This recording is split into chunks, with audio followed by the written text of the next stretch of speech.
All right.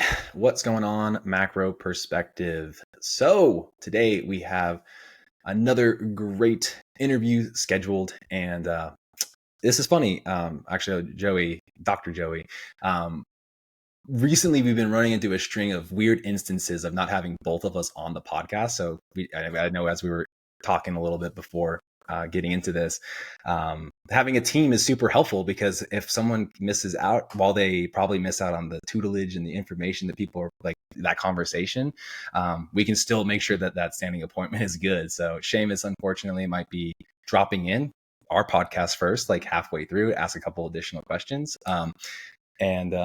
So Dr. Joey Munoz, go ahead and give our audience a little brief introduction into you, some of your philosophies, and I'll let you take it from here. Sure, man. I heard Seamus isn't coming because he doesn't like me. No, he's a fanboy, man. He's a fanboy. Oh, man. Well, if he can't make it, let him know that I'd be happy to come back on to chat with him. But quick introduction. My name is Dr. Joey Munoz. As you just mentioned, I have my PhD in Nutritional Sciences. So I'm not a medical doctor. I am a PhD. And for people that don't understand the difference there, as a medical doctor, you're trained to be a medical doctor. And a PhD, you're trained to conduct research, really produce science in the area of expertise, which you pursue your PhD in, mine being nutrition, right? So background-wise, I've always been into health and fitness. I've told this story a number of times, so I'll somewhat zoom through it, but I feel like I was fortunate enough to have parents who were really into health and fitness. Not like formally, they didn't really know what they were doing in terms of like macros or specific workout plans or anything like that. But my mom always was all about eating healthy, like home cooked meals. Both of my parents were into exercising. On our downtime, we would go on walks and stuff like that. So ever since I was a kid, I saw my parents living a pretty healthy, active lifestyle. That's something that I gravitated toward. Started going to the gym when I was like 15, fell in love with it. Kind of the rest is history from there. When I went to school, I did my undergrad in nutritional sciences, which is funny because I was an absolute horrible student growing up, and I was really bad at things like science and writing, and my whole career is science and writing. It's funny how things work out.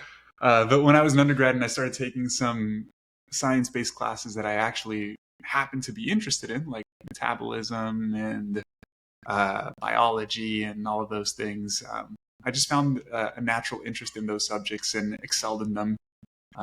Again, probably just because I was interested in those. And so when I was finishing my undergrad degree, I really thought to myself, well, you can't do much with a bachelor's degree in nutrition, and I enjoy school, so I'm just going to go for a master's degree.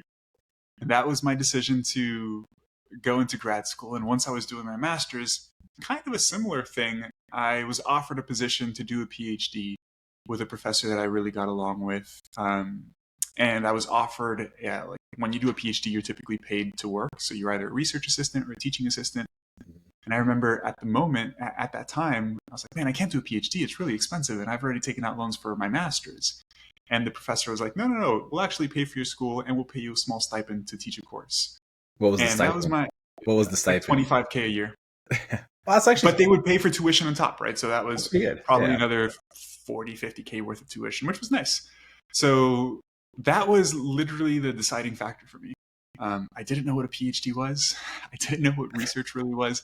I had some idea because I had started my master's degree, and like some of those first courses that you take are about research methods and all that stuff. And then in the 4 years during my PhD, our lab really focused on investigating the disease preventative properties of different foods. So kind of in like the functional foods area, how different foods can help reduce the risk of certain diseases, right? So we did some work with like black beans and atherosclerosis, particular extracts of certain veggies to help regulate blood sugar. My dissertation specifically was looking at the effects of dried plums, so prunes, on bone health.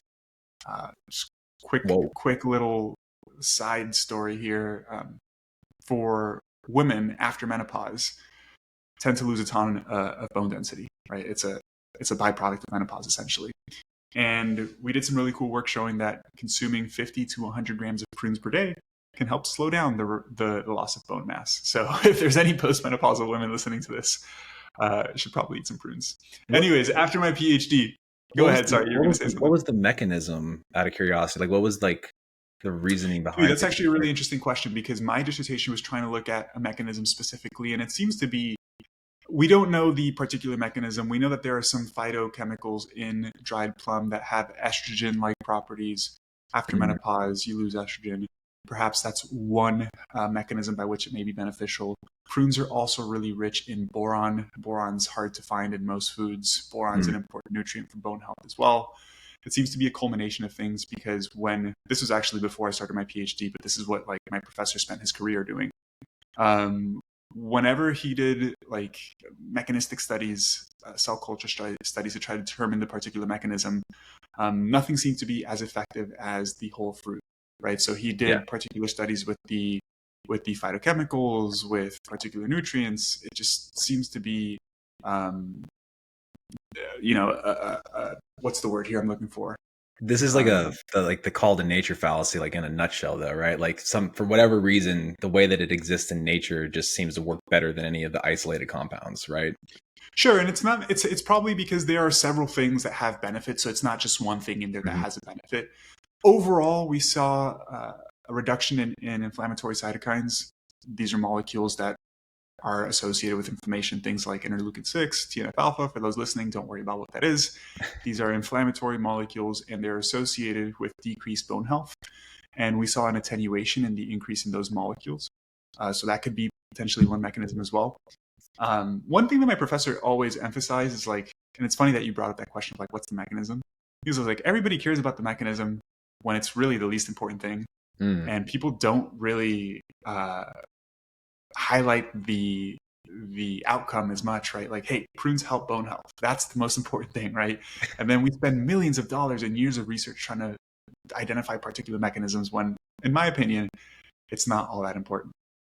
I, that's an Go ahead. Go ahead. interesting. That's like a super interesting take because I'm kind of the same school because like you get that kind of paralysis by analysis kind of thing. So Yeah. you're just like trying to figure out what thing in isolation can work, but you're like this thing does work, and we're showing benefits of said prunes 50 to 100 grams, which the macro science in me is saying like that's probably a good amount of carbohydrates though for a female. You know, so I'm also wondering too, like I'm sure there's a lot of things. Well, I'll dive in a little bit deeper, but like, yeah, like I used to be that way where I was like, what is why? Like the why behind the why, right? Because Yeah. I'm a math guy. And then I got to the point where I was in upper division math courses that are cross-listed with like master's stuff. So my degree is technically in mathematics. And I was like, at this point, I just don't care anymore. Like you just like you get so into the weeds, you're just like, it works. Trust the Yeah. system, like it. So I know exactly what you're referring to here. And people Yeah. ask, And I don't think there's anything wrong with like wanting to know why it works or how it works. But in the research space specifically, we just spend so much time and money figuring out mechanisms, when I really do think that that time and money can be used more productively. But that's a completely different topic. yeah. Okay. So that the prune study, well, again, that's a cool aside. I feel like Yeah. the female listeners will be like, oh, maybe I should incorporate that. Maybe as my pre-workout carbohydrate, maybe you just kind of hit two birds with one stone. I kind of love that personally. Like I'll use like 2 fluid ounces of cranberry juice in my pre-workout cocktail for iodine, right? Nice. Supplementation, right? Like little stuff like that. And I picked it up because I read the vertical diet, I was like, Stan Efforting, one of my good friends. He's great. okay.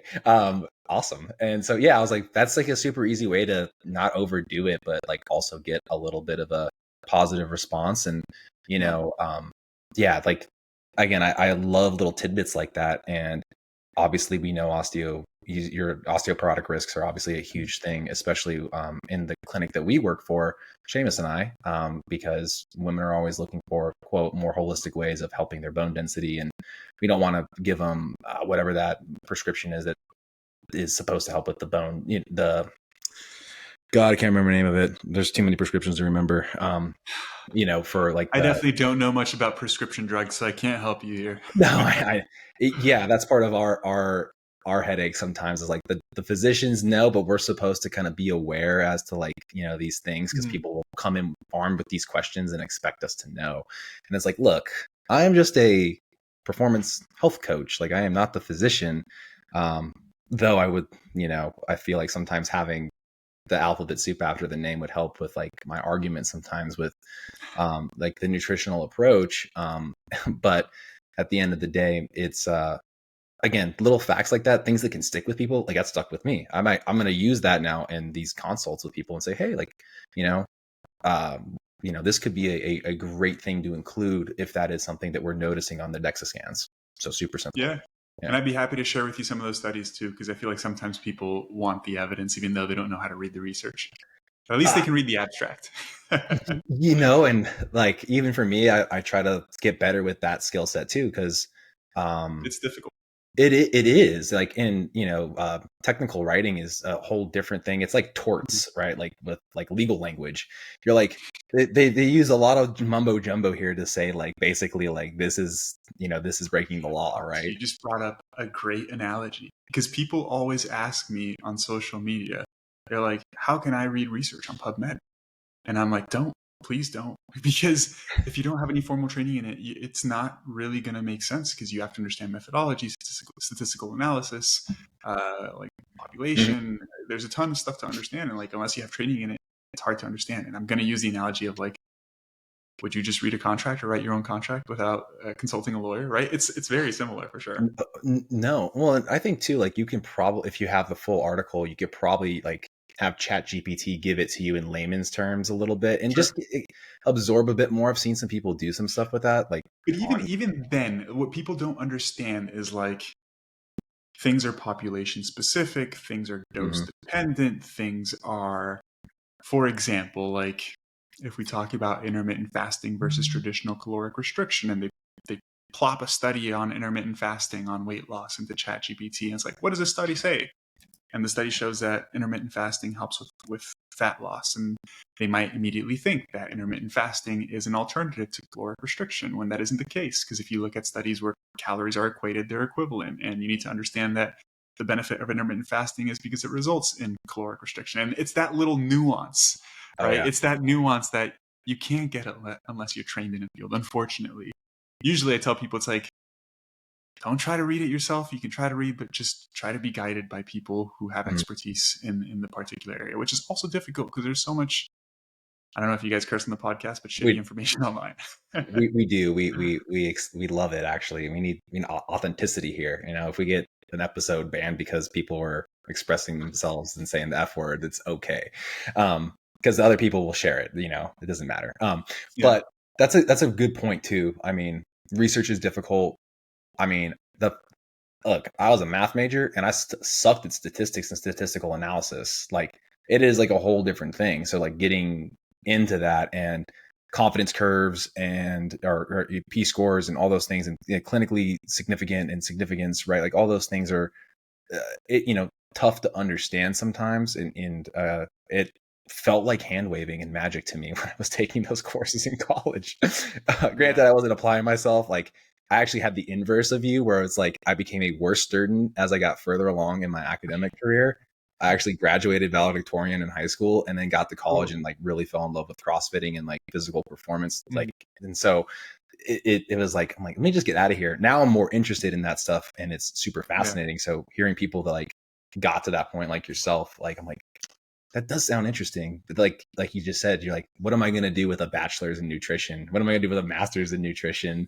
Yeah. You took it to like the next level, did research. And now, like we talked about before we started, like then becoming an entrepreneur and a business savvy person, and things that like you and I did not go to school for whatsoever. We're like, taking it on the chin, probably on a quarterly basis, to just feel like, we want to bring our passion to life. And it's like a whole different thing. Right.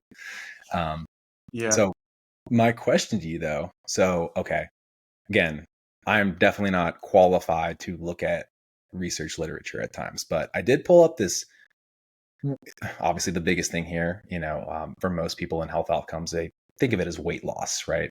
And we know that all the GLP-1 drugs out there are, taking the world by storm. And since we're on the topic of research, I pulled up this JAMA article, and the research was actually, it was a very interesting thing here, because they got people up to their maximum tolerated dosage of tirzepatide. I don't know if you're familiar with that GLP. Okay. basically it's a GLP and a GIP all in one, right? So you get some additional benefits. I think obviously it slows the gastric emptying, but it also has something else, another hormone going on internally. But they put everybody in the 730 on it up to that dose for like 36 weeks. So everybody actually got the drug before the placebo took effect. And I thought it was just an interesting way of doing it, because I was like, how do you do a double blind placebo, or like create stuff that would actually show the mechanism of action, or the efficacy of the drug? And I like read through it, and I was like super fascinated on like how studies are conducted. So it actually makes me wonder about, like, for you, and like, did your research advisor say like this is kind of like the way to go with your dissertation, or did you have like a couple things that you were kind of super curious about that picked what you were doing? I had a rough run around because I won't get into the weeds of it because it could be an hour-long story, but academia is very political. Mm. And for a number of reasons, I worked on a number of projects that were supposed to be my dissertation that were projects that were terminated or were taken elsewhere for essentially political reasons between my professor and some of the department heads. Bullshit, essentially. So the way a dissertation works is you have to have your own hypothesis for your dissertation, right? So you can't just take a research study that your professor is doing and piggyback off that and call that your dissertation.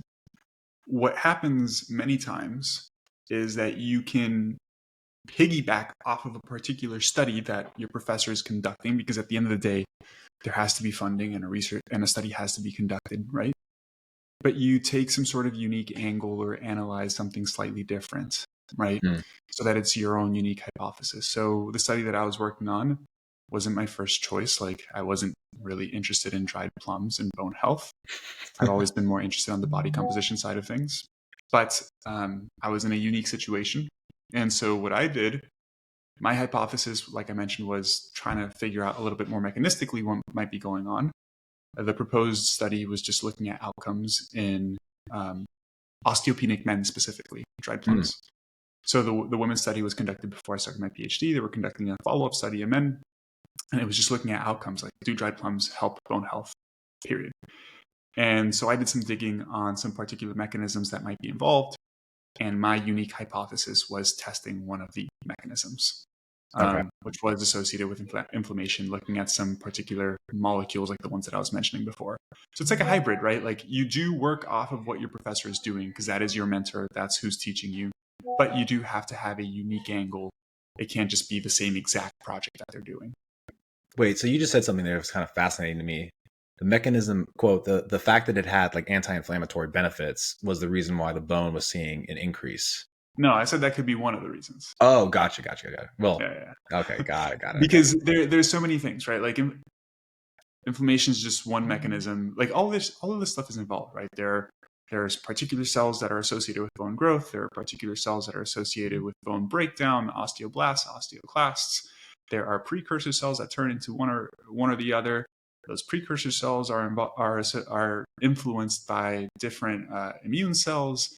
These immune cells can have different polarization states. They're influenced by what's in the environment, including some of these inflammatory molecules. So it's pretty complicated, right? Like, it's not like this is one mechanism. And this is what I try to tell people about nutrition too, when people talk about like insulin causes fat gain because it stops beta oxidation or whatever, right? It's like people hyperfixate on one mechanism. Mm-hmm. And in reality, like, physiology is complex. There are redundant mechanisms. If there is one thing that works, there are probably 10 things that work, and there are probably 10 things that stop that thing from working. And if one thing doesn't work, the other one probably takes over. It's really complicated. That's why I really don't hyperfixate on mechanistic stuff at all, because we don't really know for the most part on most things. Yeah, the analogy I like here is like, just when you think we found the smallest particle in the world, we find one smaller, like it just seems like that's the case in like particle, like in physics. They're like, yeah, we found this new thing that's like even smaller than a quark. And it's like, okay, great. Like, why do we care? Right. And I think that's like a great segue into like, well, why do we care about nutrition and health outcomes? Why is it that you do what you do and you see so much, like so much of a lane or a vein to like kind of get your information out there to the masses. Like what, again, like we talked about from a nutritional standpoint, like what are the what are the big movers? What are the things that you like to look at, personally, in your practice, so to speak, or in your business? What's kind of like the run around there? Yeah, so from a nutritional perspective, and this is what I talk about pretty much daily on social media. It's like people hyperfixate on like their specific diet or what foods they eat or what foods they don't eat. Like that's usually what most people do when they talk about trying to lose weight or improve their nutrition, right? Mm-hmm. It's like, hey, I want to lose weight. Okay, that's the initial thought.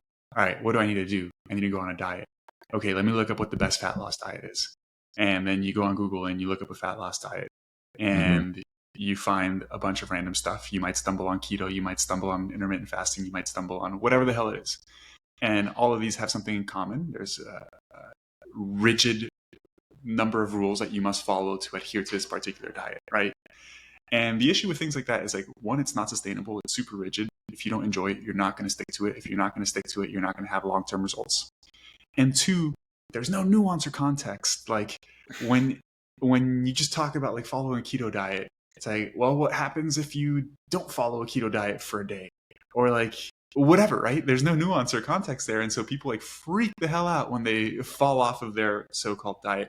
So my approach to developing a healthy diet, and I've made a number of videos on this and podcast episodes on my podcast too,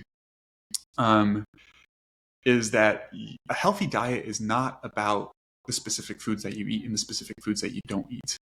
There are a host of different nutrition related principles that I think all healthy diets follow, but that could look vastly different from person to person, right? So when I work with a client, we take a habit focused approach to nutrition. I've distilled my nutritional philosophy, I guess we can call it, into about 12 nutrition related habits. Okay. And I try to develop those 12 habits with my clients. These are things around protein consumption, around fruit and vegetable consumption, around fiber consumption, around meal timing, meal scheduling, meal prepping, like very basic behaviors, eating more food earlier in the day versus later in the day, prioritizing breakfast. Like these are all behaviors that if we look at the research literature are associated with better health and body composition related outcomes. So what I tell my clients is like, let's look at actual research looking at the relationship between particular nutrition related variables and health and body composition outcomes. And let's see which variables are actually associated with improvements in those outcomes. Keto is not one of those, right? Like, it's not like, oh, people that follow a keto diet have better health and body composition outcomes. That's not one of them, right? But these behaviors that I've listed are. So I try to develop these behaviors one at a time with clients because one thing I'm big on too is sustainability. And what I've realized with most people is if you try to tackle too much at once, nothing sticks. So I tell all my clients at first, like, hey, we are going to start slow, purposefully. The first week, we're just going to focus on protein. We're going to figure out how much protein you're eating. We're going to figure out how much you should be eating. I'm going to give you some education and tips on how to get there. We're going to work on getting to your protein target. Once you get to your protein target, now let's talk about fiber. Let's talk about why fiber is important. What are some high fiber foods? Going from where you're at to where you should be. And we do that methodically, one habit at a time, right? And then just over time, you see radical improvements in people's overall nutritional patterns, which then, as a result, improves overall health and body composition as well. So that's my main nutritional philosophy, man. It's quite simple. I want to take a second here to go a little bit deeper on this because people tend to also get confused about like calories versus foods versus when you eat, right? Because these are all not necessarily diets, but they are principles, right? Like calories versus food choices. You hear people talk about that a lot, right? And the way I like to distill this is that there's really a hierarchy of importance. And you can think about this as a pyramid where the bottom is the most important, the top is the least important. We look at all these variables by far for body composition, weight loss, whatever it may be. You can't get away from calories, right? Like energy balance is incredibly important. That doesn't mean that food choices are not important because they are. Obviously, the foods that we eat are incredibly important. But at the end of the day, if you're not in the appropriate energy balance, aka the balance between energy intake and energy expenditure, calorie intake and calorie expenditure, you're not going to see the results that you want. You can just eat very healthy, and if you're still eating too many calories, you're still going to gain weight, right? So calories is kind of like the bottom of the pyramid, where it's like, hey, this is the overarching principle. You can't escape the importance of caloric intake. Now, where do food choices come in? Obviously, food choices are important to meet your nutritional needs, both micronutrient and macronutrient needs. But in many ways, food choices are very important because they influence how many calories you eat, right? The reason why people have an easier time losing weight eating things like fruits, veggies, and lean proteins is not because those foods specifically cause weight loss, but because those foods are more satiety promoting and they are less calorically dense. So they help you feel fuller when you eat less calories compared to eating things like chips, candy bars, ice cream. Nothing wrong with those foods. Those foods are not inherently fattening, but they are what we call hyperpalatable. They're very calorically dense, so they contain a lot of calories for a small amount of food, so they don't really help you feel full. They're freaking delicious, so they're really easy to overeat. Right? And that's why, in general, it's better to eat minimally processed foods. You could theoretically lose weight just eating ice cream and chips. Good luck feeling full ever, right? Twinkie diet. Twinkie Yeah, and diet. then the last thing I put on top is nutrient timing, because when you eat is not that important at all.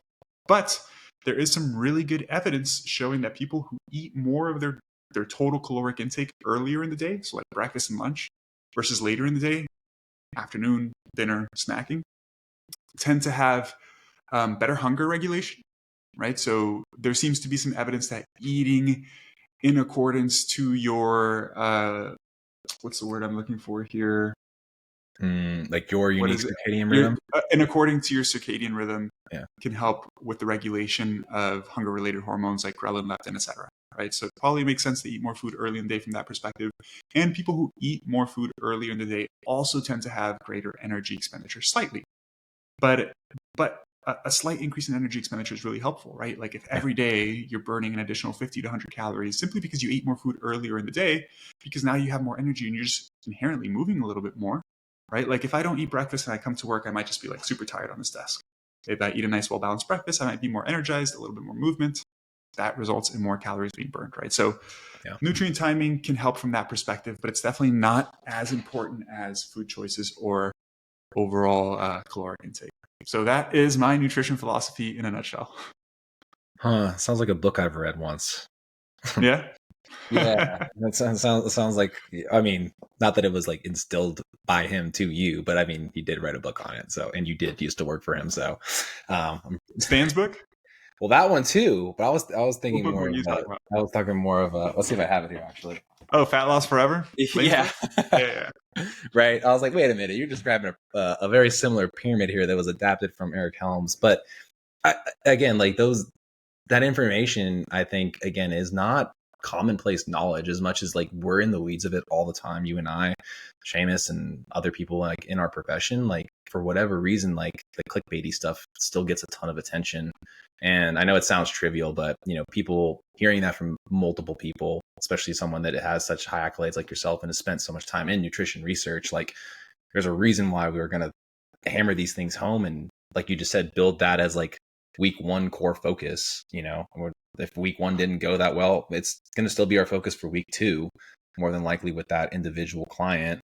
And then until we, like you just said, you got a habit stack, but you can't throw so much at people that it becomes freaking overwhelming.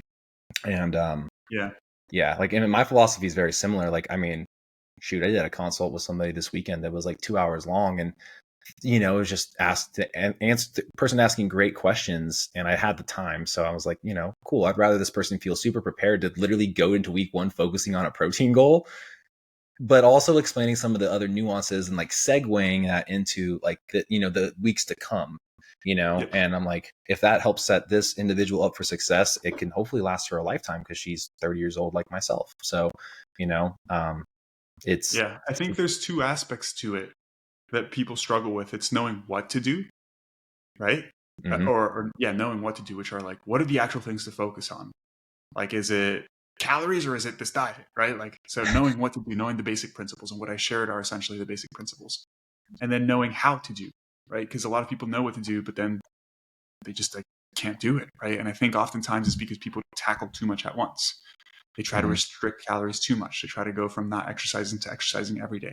They try to go from eating 50 grams of protein to eating 200 grams of protein, right? They use a vehicle that's unsustainable, essentially.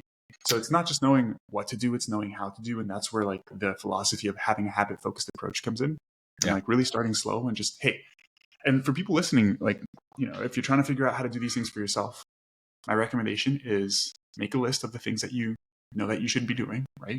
For example, with nutrition, some of the things I just shared, make a list of those and then just tackle them one at a time. I know it sounds slow, but that's the way it's going to stick.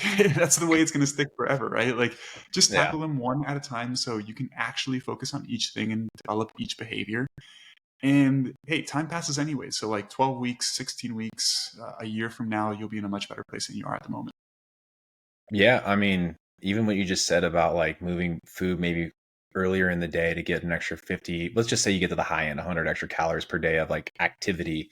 Theoretically, you could be burning an extra 10 pounds of fat over the course of a year as a Yeah. result of that extra, we'll call it neat, I guess, but it's maybe Yeah, more of like a propensity to it move, is. right? Yeah.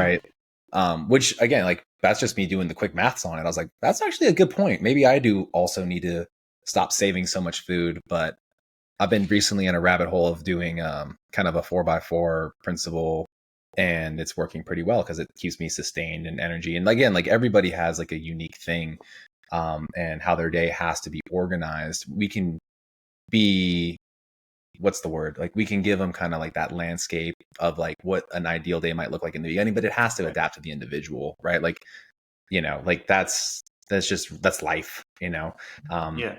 yeah. And the core elements of it, um, again, it's like, yeah, you distilled it down to 12 core tenets essentially, right? For how you, like you said, like your 12 Yeah. like pillars. But in any of those pillars, is there a strong focus to like the psychological angle, or is that where your accountability as a coach is like the most important thing? Yeah. I think the mindset piece comes from experience, coaching, and community. Experience being if you don't work with anybody and you do this by yourself, it takes a long time, right? Like it just takes a long time to develop the right mental frameworks. Mhm. I think coaching expedites the development of those mental frameworks. And apologies if you hear my baby laughing in Oh, the it's background. all good. I got two of them usually running around here too. So Yeah, cool. So coaching expedites those mental frameworks, right? Because a good coach at least helps you navigate difficult situations in a positive manner, right? So like if I have a client that's struggling with adherence, or they're struggling or they're feeling bad about the fact that they overate on the weekend because they went to a birthday party and they've been doing so well and now they're upset. Like the mindset thing, it comes from experience really. And lastly, I mentioned community because I'm also really big on community, right? Like I think having a circle of individuals that are working towards a similar outcome is really powerful. So I run weekly coaching calls with my one-on-one clients. Like we do our check-ins on one-on-one in a one-on-one format, but then we also run weekly calls because this person hears what the other person is struggling with and they relate to Mhm. that and they're like, hey, Mhm. I'm not alone. They're going through the same thing. How are they dealing with it? They share some insight, it benefits me. And that really benefits from a mindset perspective. But what I try to tell my clients from a mindset perspective is you need to cultivate what I call a success oriented mindset. Very, very cliche name, but a success oriented mindset is a particular mindset related framework that'll help you succeed in your health and fitness journey. And I'm definitely not a mindset coach or an expert in this area, but just from my experience, the things that I tell my clients to focus on from a mindset perspective is one, adopting a growth mindset, which is easier said than done, but it's really the idea of viewing challenges slash setbacks as opportunities to learn and grow. It's the idea that as an individual, you are capable of improving, that you are not fixed, right? So somebody who says, I can't be good at math because I am bad at math, I Mm. was born bad at math, that is a fixed mindset. Somebody who says, I struggle with math at the moment, but with sufficient practice, I can get better, that is a growth mindset. You need to have that type of perspective when it comes to nutrition and fitness. If you're just starting off, it takes time. It takes time, right? You're going to experience different setbacks. The thing about it is not to get frustrated, reflect on the things you're struggling with and come up with strategies to improve and test, right? And slowly over time, these things improve. But one, adopting a growth mindset. Two is not thinking dichotomously, specifically about food and exercise. Like things are not good or bad. Things are not black and white. You're not either healthy or unhealthy. Like, this is one of the main things that holds people back. And we see this in the literature. Like, people who have a dichotomous view when it comes to food tend to have worse health outcomes and body composition outcomes, and they have a higher chance of failure as well if they're trying to diet and lose weight. And what that means is, like, hey, this food is a good food, that food is a bad food. If I went out this weekend and I overate, that is bad. If I like restricted my calories the whole week, that is good. And the truth is that thinking of things as good and bad in that perspective is not helpful. Everything, there's a gray area, right? What matters is consistency. It's not perfection, right? People who tend to have a dichotomous mindset tend to be very perfectionist. Like, I must do it exactly this way, and if I didn't, then I screwed up, right? Even if I screwed up a little bit, I screwed up. It doesn't matter. That's not helpful. It's not productive, right? So shifting away from that type of mindset is incredibly beneficial. And then the last aspect of what I call a success-oriented mindset is focusing on the process, not the outcome, right? And I talk to clients about this all the time because they're like, oh man, like this week I didn't lose any weight. So it wasn't really a productive week. That is being outcome oriented. You're only focusing on the outcome, weight loss, whatever the outcome may be. When in reality, it's much more productive to focus on the process, aka what are the things that you need to do to achieve the outcome. So for example, and I talk to clients about this all the time, if your weight didn't change on a given week, but you stuck to your plan, you hit your daily step goal, you got your workouts in, you meal prepped, you had veggies at all your meals, you hit your protein targets, you've succeeded with the process. That is a win. That's a successful week, right? And it's measuring your progress based off of your adherence to the process, not just based off of your progress towards the outcome, because your progress towards the outcome fluctuates, right? And this is what people don't understand. Like, you could do everything perfectly and your weight might go up a little bit from one week to the next because of a number of reasons. You might be stressed and have high cortisol and be holding on to a little bit more water. You might just have started a new training program and you're really sore, and so inflammation is high, so you're holding on to water. You're probably eating more fiber, so digestion is slower, and so you have more food in your intestines at any given time, so you're a little bit heavier.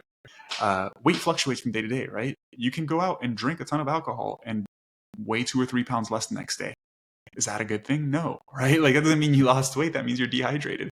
So in the context of weight, there's so many variables that acutely influence body weight. And that's why it's so important to not just focus on like what your weight is doing, but what are you doing to influence your weight? And those are really the three main pillars of what I consider a success-oriented mindset. And I don't necessarily bake these into like a process into my coaching. It's really more conversations that I have with my clients when they experience certain things and they share them with me. Yeah, like that. I mean, the explanation on each. I thought a lot about this. Well, we all have, man. In all honesty, like, it's why, like, trying to figure out the right questions when you're interviewing someone, like, I want to know what makes you tick, a little bit, like what excites you, or what are things that like go on, like, in addition to like the core pillars of just like understanding foundations in nutrition, because like we all get these things that we kind of see as like our success signals with our coaching individually, right? And we have individualistic things that we have to focus on. And the thing that buzzed in my head as soon as you're talking about success oriented mindset was like, you need to figure out a word with E and then just tag it as get some. And like you can literally have so much fun with like that. And that's just how my mind works. It's like, damn, like I can remember that because I say like, we're going to get some success oriented mindset. And then whatever that, being exceptional or whatever that word is, like, and again, like, stuff like that is fun because it's like, that's like part of we'll call it your IP, right? Like, it's just like your intellectual view behind it. Yeah. And it makes me tick so much because I have a lot of conversations that, Seamus and I have had, whether it's on the podcast or just individually, or he and I, like, we just start saying some stuff and it's like, yo, that has a buzz to it. That's an easy way for us to remember how to go to that and bring that into what we communicate to people. And we started with that idea because I know you mentioned like your coursework or like, and then into your group and your community, which, by the way, it's funny you mentioned that because everybody that's a part of some sort of community, even if they then maybe silo themselves to one-on-one coaching at times, like they do rely heavily on that. So to make that a core element of what you do, I think it's awesome because like you just shared that shared experience. Like, again, you just mentioned your baby. Like, speaking of, how old is your? 19 months. 19 months. Okay. Nice. So you're getting to you no longer have a bread loaf, right? You got this, a little bit of autonomy trying to like Yeah, cruise and get the walking down and all that. yeah, it's Um, getting really fun. yeah, yeah. And so you're going through, okay. I know this has happened to me because I have two. So the first instance and then the second instance, the first instance, I went through everybody's freaking horror story of gaining all the weight with your wife. So I can relate, I can empathize, I can sympathize. I went through that.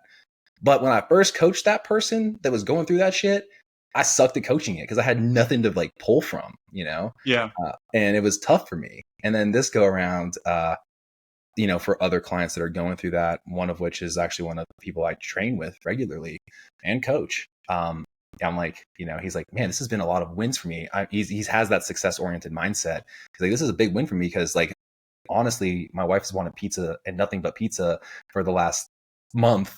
And I've probably had 2 slices. And I was like, all right, good on you, man. Like, like it's a win in that sense. Like there's so much into that, driving the success signals in your own head and mind. And, being a part of like shared experience and community, I think is the easiest yeah, way to do that. Cause we can't possibly ask all the questions in a 30-minute call to highlight that. So having those additional touch points for your community members and or your clients to have that, I think it's a good unique approach. Like I think I relate to that even more so now personally because I want people to be like, maybe struggling with finding purpose after a post athletic kind of life, yeah, and that's me personally. I'm like, what the hell am I doing? Like, what do I want to diet? Do I want to like gain weight? Do I want to get strong? Like, there's kind of just meandering through fitness and eating right now personally. And then ironically, one of my coworkers was like, yo, we should like cut for our birthdays. She's turning 60. And I'm like, all right, cool. Like, I'll do it with you. And she's like, it's going to yeah, take me till June to get there. I know my body. I'm older now. So like, I can only get my calories so low. And this is like, this timeline makes sense for me. It's like, cool, I'll do it with you. And it's been motivating. I was like, damn, who knew? Just like someone in the office space, community vibe could yeah, just yeah, yeah. actually like make that happen. So that's, it's great. It's great. And so that component, the community, it ties to like that psychological question, right? I think that's like probably like you're the really biggest believer in why you're putting so much of a driving force and effort into that lane, like you said, with like your business sense, Yeah, right? and I just feel like a lot of people maybe don't have anybody in their corner in real life to like relate to about these things, right? So I try to create community as best as I can virtually. Mm-hmm. It's pretty much essentially like a private Facebook group for my one-on-one clients. So Yeah. people will share recipes, they'll share little wins, they'll share workout videos, and I know it motivates other people, right? Like we have our calls on Saturdays. Sometimes people come, sometimes they don't come. I definitely see that the people that come regularly have more success. The people that engage regularly have more success. And it was just a component, like it was something that I felt like was easy to add to the service, would be fun to add, and would add a ton of value, Yeah. right? And I've seen exactly that. And then when I noticed how powerful like the community aspect of things was, I was like, man, maybe I can rethink the way I structure my coaching offering to be more community focused rather than one-on-one focused. Because I think there's maybe a ton of people that don't need the one-on-one thing, but they would benefit from having the community thing, right? And so that's where my membership comes in, which is what we were talking about before, where it's like way more self-guided. So I do the one-on-one coaching, and then the membership is self-guided, and it's obviously a lower ticket item because like they're not paying me for my time, right? So they can go Mm-hmm. through my program, they get access to our app, they get access to our workout plans, they get enrolled in our healthy habits program. So essentially the 12 habits that I mentioned, we developed it into a 12-week program Mm-hmm. where on week 1 you get your habits for that week, you get education on why the habit is important, you get education on like what your target is, if it's like protein, fiber, how much should you be consuming, right? So day 1 is like education, and then every day of that week you just get one small tip on how to implement the habit. So with protein, it might be like if you have 3 meals, make sure you have an even amount of protein at each meal. Make sure to have these snacks to hit your protein target. These are easier ways to get the protein in, right? So like a small little tip every day that's actionable. And then we develop resources for each of the habits too. So for example, for protein, we have a high protein recipe guide and a high protein snack guide. And for fiber, we do the same thing. And so every week, people are working on a new healthy habit. And the goal is that when you go through the 12 weeks, you've improved your overall nutritional behaviors. And let's be honest, when you go through it once, you didn't develop everything, so it just starts again, right? Like you worked on protein consumption week 1, you go through 12 weeks, boom, you start again, you're working on protein again. And the goal is that every time you go through it, it gets a little bit better. So that's the actual like deliverable of the membership. But then we just like really emphasize community. So we're on there every day answering questions, creating a conversation. Right now, since we just started, we do a weekly coaching call.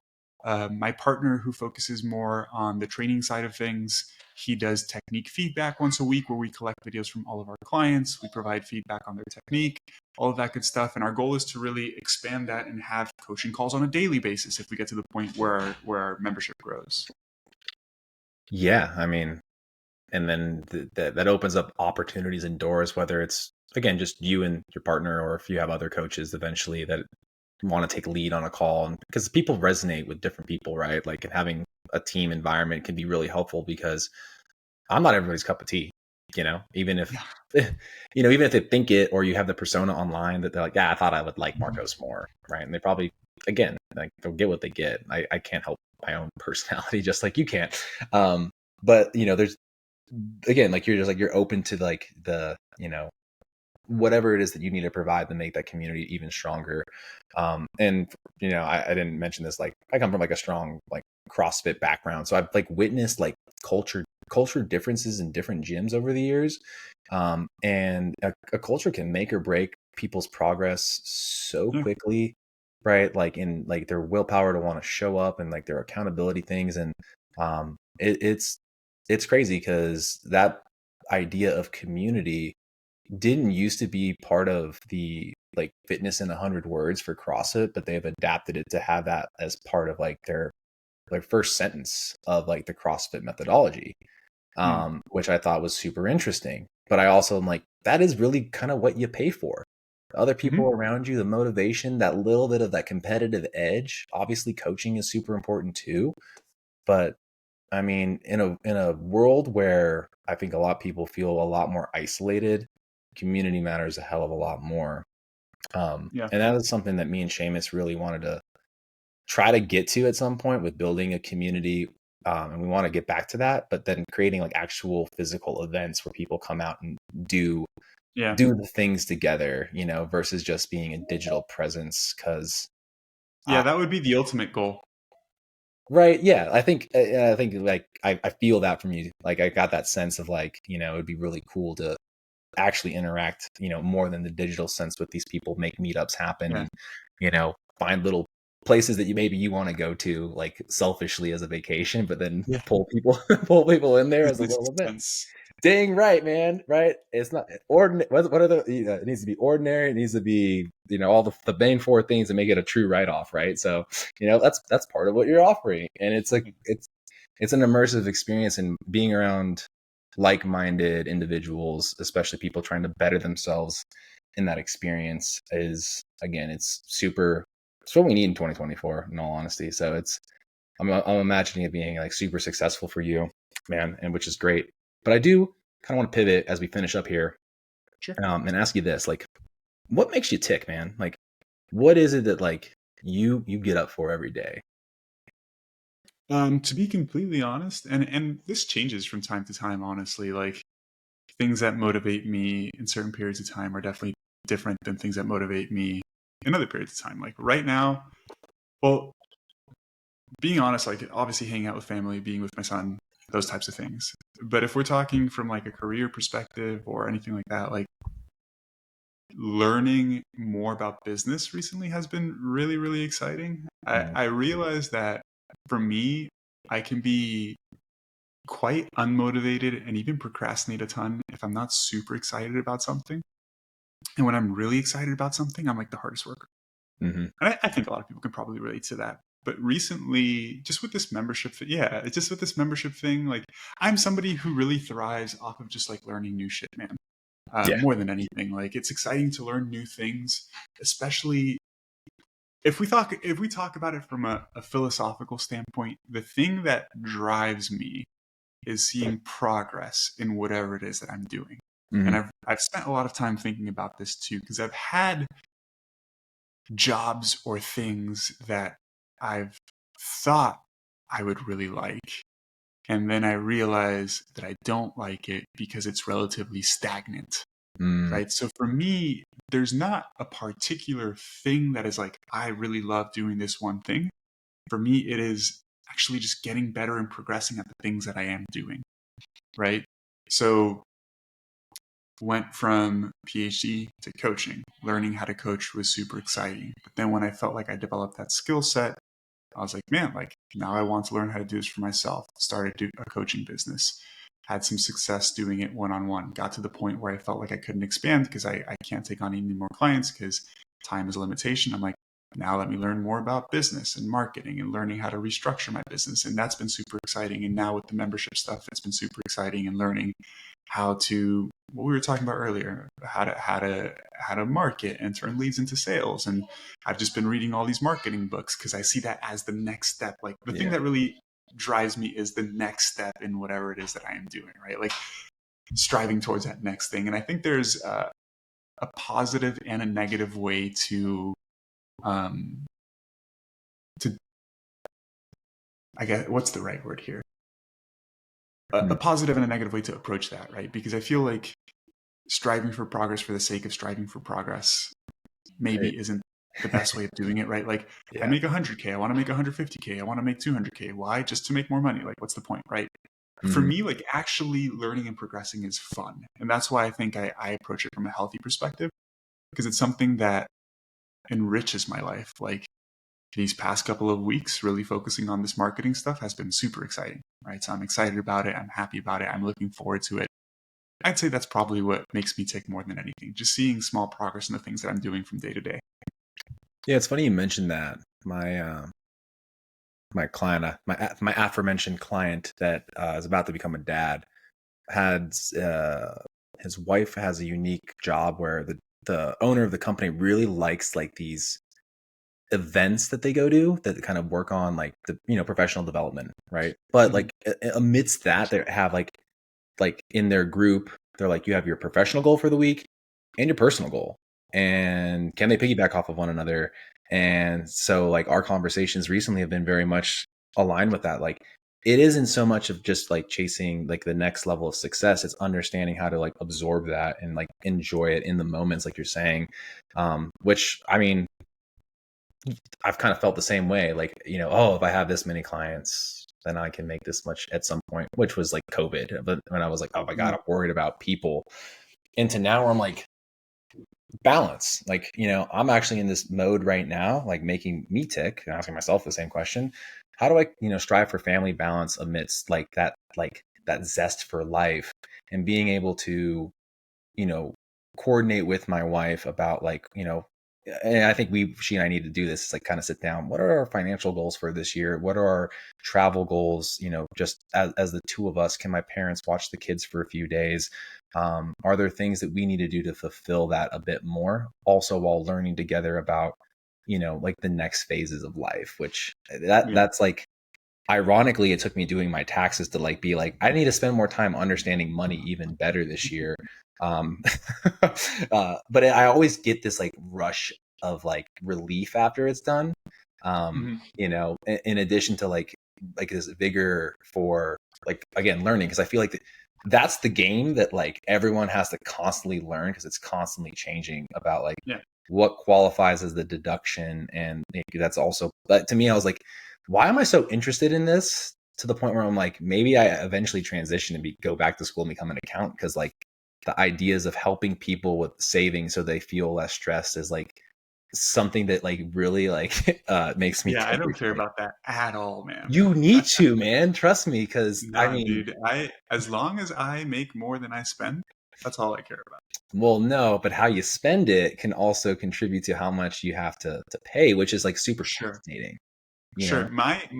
My whole philosophy on this too is that every area of expertise requires a lot of time and focus. True. So if I spend hours of time learning this stuff, it takes away, it's an opportunity cost from the things that I actually want to do. So I rather just pay somebody that I trust to like guide me and just tell me what to do. Yeah. Uh, Obviously everybody's different, right? No. But for me, it's like even with stuff like fuck, man, like I'm very simple. Like if I like something, that's what I want to do. Yeah. Right now, I like business. That's all I That's what want I to do. want to do. Yeah. Anything that takes my time away from that, for me, it's like my business, working out, spending time with my family. Mhm. If there's anything that takes time away from any of those, I rather just pay somebody and do it and just like focus on my stuff more.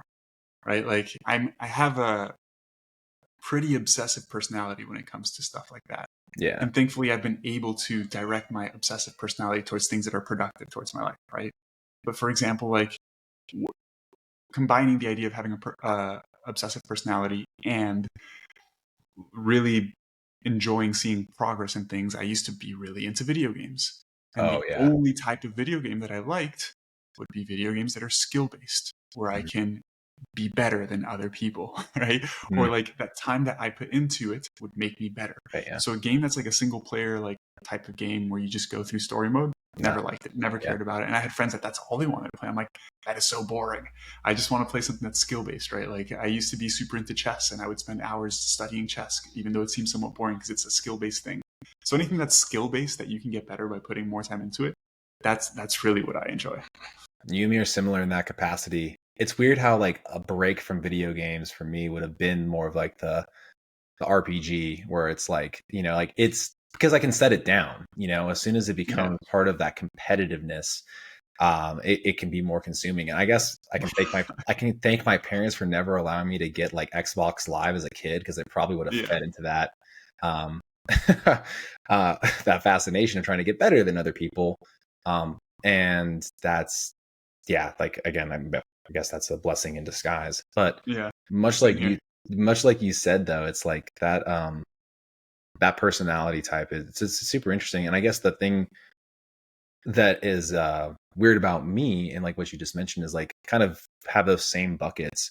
But a lot of the information I've consumed, I guess, over the last X amount of years, listening to people, such as yourself, or people that are even more educated than myself in nutrition, to like get the practical stuff and try to apply it with our patients and my clients. Um, it no longer has some of that zest because I'm like, it just feels like a lot of the same stuff being reiterated over and over. So give me something Mm-hmm. novel, right? So the new Mm-hmm. thing is like, man, like I guess I basically haven't carved any time for a hobby, and so now my new hobby is like, again, I probably I could put it to music, I could put it to riding a bike or other activities that are not there. But I was like, maybe understanding this component, maybe something else, leads to a transition in life, and Yeah. But I feel you like that opportunity cost thing. My wife asks me that all the time. She's like, why are you going to pay for someone to do this? You could just do it yourself. I was like, well, that's the thing. Like, if I can call a person today, that's like $50 to $100 an hour, which pays for that said service. And, like, Yep. Exactly. and I used to love tutoring for math. And I get a lot of joy out of helping people understand things better. And now I don't do it for less than like what I would make with coaching someone in nutrition Yeah. because the opportunity cost isn't there. Of course. And it sucks because it's like I know like passionately it's much like nutrition coaching when you get that aha moment and you get that like client success or It's kid rewarding. success. It's so rewarding. Yeah. Yeah. So I guess we're both just coaches at the end of the day. Like we love seeing other people get that aha moment, right? Yeah. Yeah. It's great, man. It's great when you see that your methods really help other people. I think that's what's really rewarding for it. It's like I just had a client share a message. We just finished working together, and she was just sharing how valuable she found coaching and how helpful it was, and how she doesn't get stuck in like the diet mentality anymore. And like it was just really cool to read. It's like, oh wow, like these real simple things that I talk about all the time are really helpful for people. It's awesome for sure. Man. And I think that's a great kind of time, like kind of stamp to the end of this episode here is like what you just mentioned is like a tenure with certain people. At some point, the relationship between coach and client, you may not have any more things to give them, so to speak, and it reaches that inevitable fork in the road. Like you can keep along if you need those accountability checks. We can move you down in terms of frequency, or the eventual person has to kind of go on their own and see if they can apply those habits without that additional layer. And it sucks because obviously like we don't want to lose people and like lose income, but at the same time, it's like it's such a bittersweet moment. And I have one client right now going through this transition phase. Like, hey, like we're basically to his goal. We like, if you get hired for a goal, going back to like the $100 million offers kind of book that you mentioned earlier, it's like, yeah, you coach to the goal and the outcome, right? Like, and you set the expectation. We did it basically in the exact timeline, which is usually not the case in most cases, because people will have vacations or whatever. But then you're in this moment as a coach and you're like, this person will go do great things and potentially be that person out in the wild to then, but maybe even bring a couple other leads in or a couple other things. And,